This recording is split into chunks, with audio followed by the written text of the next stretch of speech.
CC Scraps channel. Welcome everybody. So I'm gonna start my Ian Mathews challenge, the restoration. So I got the hammer that we saw in the last video. I'm gonna put a weld on that. I just want to be careful. I don't want to mess with the hardness of it, so I don't know. Maybe I can stick like a plug in there and then hit it, a couple beads on it with the MIG welder and then clean it up. I think that's what I might do, and just sort of try to fill it, because that might burn it too hot. So I'm going to try to punch this out without pulling the wedge out, because I don't want to ruin the handle. I want to get this wedge out afterwards. I mean, I could dig it out with my my knife and everything, but let's get on this. So that's not going to work. I bashed on it with this off camera. It might be too thin, but I don't want to. I'm going to just try to dig it out myself. Maybe put a couple of drills on it. Maybe cut a little wedge on the side. I don't know. Let's see. Alright, so I'm just giving it some taps. I guess it is starting to work once I got it loose there.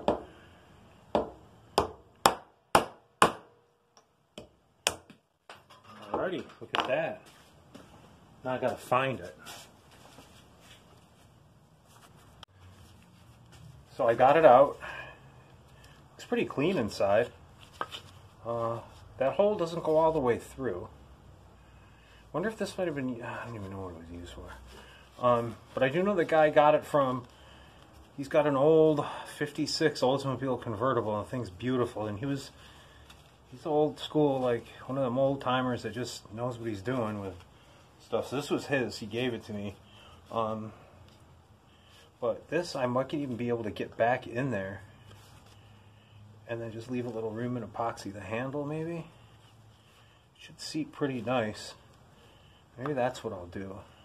Because that wedge is in there, and my stupid, well, I shouldn't say stupid, but in my inexperience, I jammed that wedge in there more by cracking on it with that hammer, but it came out nice. I didn't have to cut it. And I want to keep this thing as nice as possible. So maybe I'll just sand this flat and do a little bit of sanding here just to take a little bit off it so it slides in better and the epoxy can get around it. I've never tried that before, so we'll see how it goes. Oh yeah, so what I'm going to do now is grind these things round, and I want to use my grinding wheel on this, my stone, because the sander, you know what I mean, it'll eat the sander blade up. It's my little 5-inch bench grinder. It's a Central Machinery. This is perfect for this kind of stuff.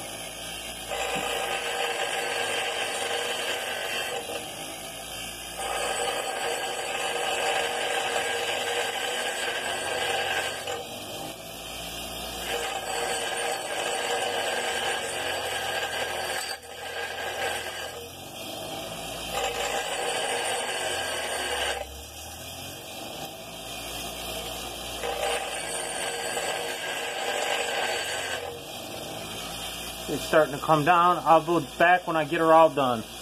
I finished the one side. I got my water here. You want to keep this. You want to keep dipping this in water, so you want to get it hot so it loses its hardness. So I got. See? I see that. And there's still a little bit of a lip, but it's pretty much like I got it round, and it's not like all like deformed like that is. So definitely. What are you doing? Searching for things I could use today.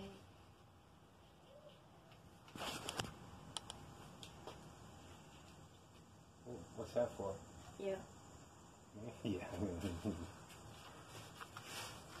Make sure you put back the tools. That goes there. Well, don't forget. You know what? It wasn't there. I found it. Where was it? Sure, it was there. It was lost and found. So No. Yeah. So it turns out she needs the Sawzall. Yeah. That one?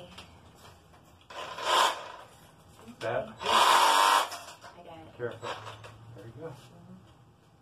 See you later. What the heck is that?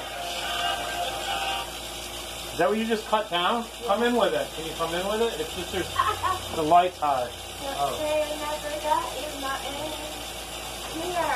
Maybe you should buck all those maybe you should bulk all these branches for me so I can use this to dry it out with some hammer handles. Alright. That would look cool. That's the next Christmas tree. Thanks, baby. Right there. It'll probably be dead by then. Charlie there. Check it out. I found one of these less than perfect, you know, these little cheap bits. This is just big enough to where I could press that in there or pound that in with a hammer. I don't have a date yet, but that could be. What I see on videos, that those things are a lot of fun. When you need to be delicate, they're good too, because I'm going to have to pound on this thing. I might drill it out just a little, but I feel I can get it in there. And I'm going to pound it in, then I'm going to cut it off, and I'm going to hit it with the MIG welder, and then just tack it in and then clean it. So we're going to address that now.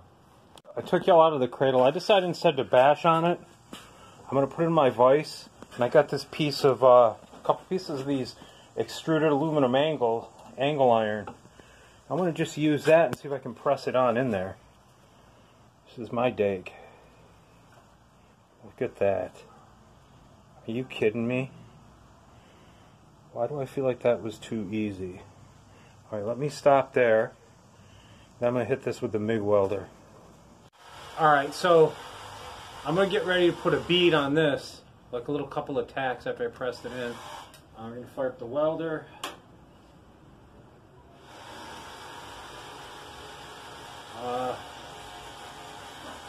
What I'm welding to is clean. Work clamp is clean. Clean surface.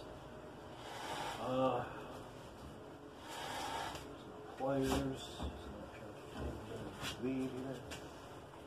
There. Okay. So I like to start fresh with wire. I'm running flux core 030.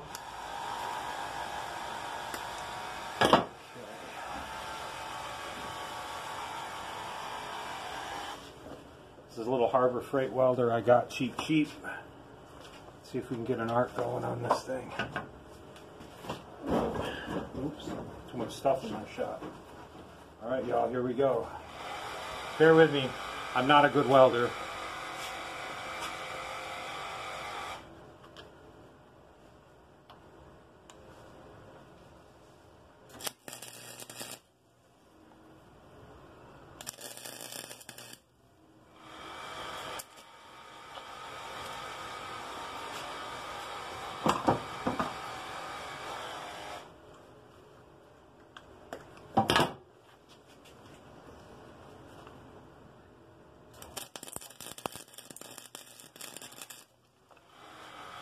That's all I needed, right there.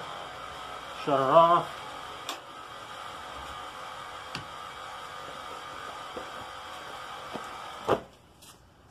Alright, so I got that welded on. Normally I would hit this with like a little hammer and knock all the flux off it, but we're going to hit it with a 60 grit sanding flat wheel, and then we'll go from there.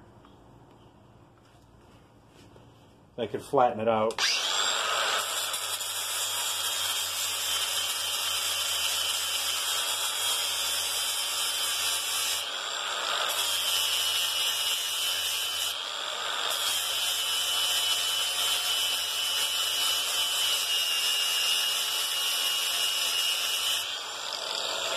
So here's the wire brush. I wire brushed it, sanded it, was it 60 and then 120. There's still some grooves here I'm going to hit on the 1x30.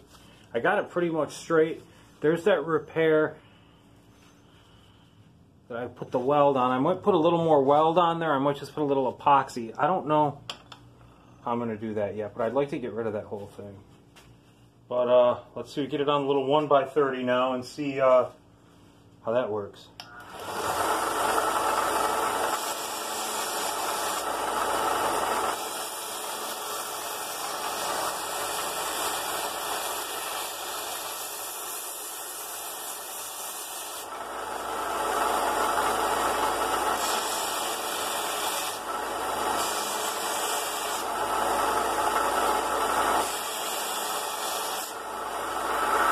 Alright, so I put it on the 1x30.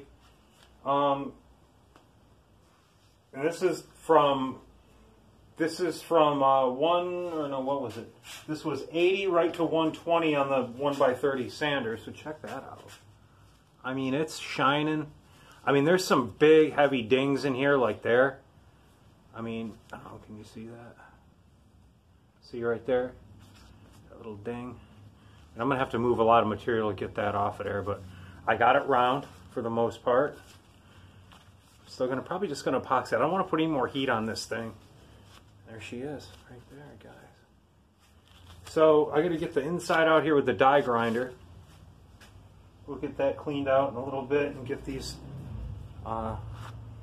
things going, or get these little ends here nice and smooth. They're a little sharp from the sanding. But Scoutcraft, you were right. The platen had to go. But I like the table because I was resting on this off camera, and you know, it worked out. But we're gonna get this going here, and I'm gonna get this video up. This is just I'm probably gonna have to do this in 2 parts, but I mean, you can see how she's starting to come together. I don't know if I'm supposed to unveil it all at once, but I don't think there's like a big deal if I do it a little bit of time. Plus, my phone doesn't have a lot of storage. I'm going to do mostly 20-minute videos. But anyway, I'm going to get this up. We'll call this part 1. This is the Ian Mathews Restoration Challenge. Tiny little sledgehammer. There's that little knot. I'm going to figure that out. I'd probably epoxy it. If you guys, any suggestions? I just don't want to put any more heat on it. But that's me being a crappy welder. That I probably should have came around the way it was. The way the arc looked, I couldn't really see, so I thought I had all that. I probably should have came around that turn a little bit better. But, I mean, for that big old stinky hole, I mean, I guess it's not too bad right now. But, all right, we'll see you next time. CC Scraps. Have a great weekend.